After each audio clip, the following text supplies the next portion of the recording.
for. Being killed for what you believe in. Can you imagine being a victim of hate because of something you're passionate for wanting what's best for others?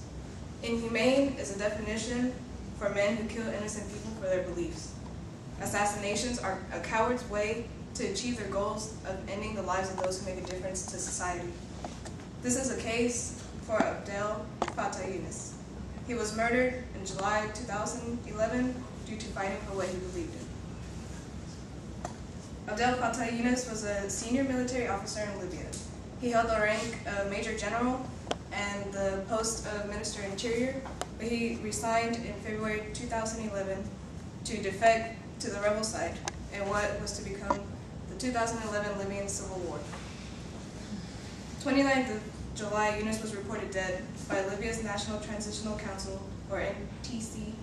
NTC's oil administrator, Ali Tarhouni, said Younis was killed by members of anti-Gaddafi militia. Now, before we get into Younis's death, I want to give a brief touch-up on Libya and Gaddafi and exactly what happened.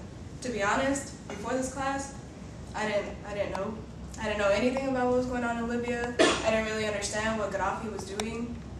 I didn't know. So I think it's important for everybody here to actually understand what goes on in the world. You know, just because your neighbors are not killing each other doesn't mean that across the world, it doesn't make a difference. For more than 4 decades, the Libyan people have been ruled by a tyrant, Gaddafi.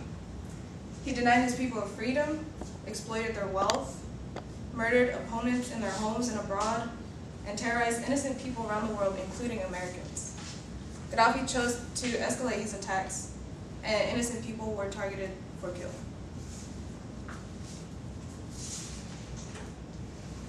With that being said, General Younis was an innocent man who was killed for loving his life and his people.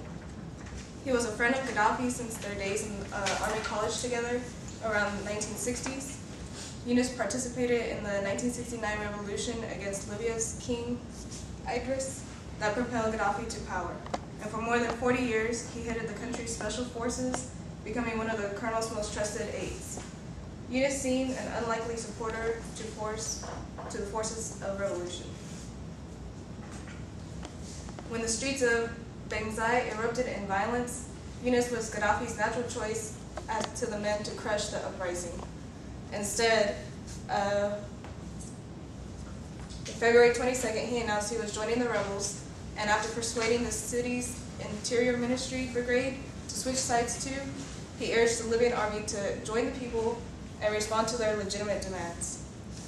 In an interview with BBC's John Simpson, he predicted that Gaddafi would either fight to death or commit suicide. By his switch, it raised Western hopes that growing opposition could succeed and force change a regime. Many Libyans had their doubts and continue to be suspicious about Younis on account of his serving to Gaddafi. There's a quote saying that, "I am not a traitor. I was a close friend. I was surprised by what Gaddafi did. I stood by him for many years. We undertook the 1969 revolution for the people of Libya, not turn around and start shooting at them." Several hours before his death was announced, a rebel military spokesman suggested that Younis was being taken in for interrogation on suspicion that his family still might have ties to the Gaddafi regime.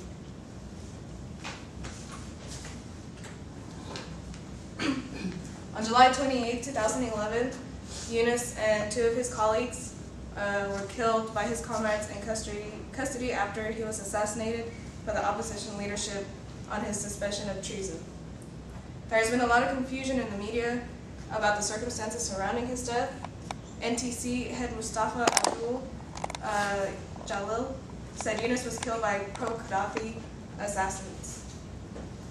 The Libyan government gave another version of the events, saying Younis had been killed by the rebels because they thought he was a double agent. As his funeral was cheered, he was hated by many. And there's about 16 suspects as far as who was the perpetrator.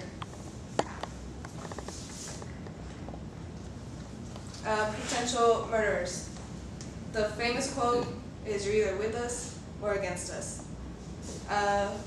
There's a couple gentlemen here that I found that could be the potential murderers.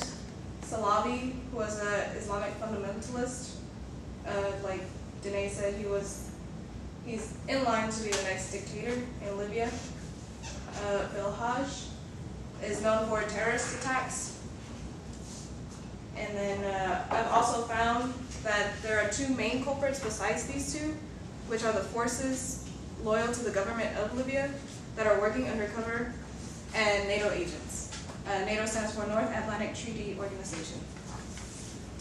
As far as with NATO, there was clear tension between Younis and Haftar, which is head agent CIA of NATO. He pretty much wanted to get rid of Younis because he was a proud Libyan, and he could not be influenced by anybody but himself.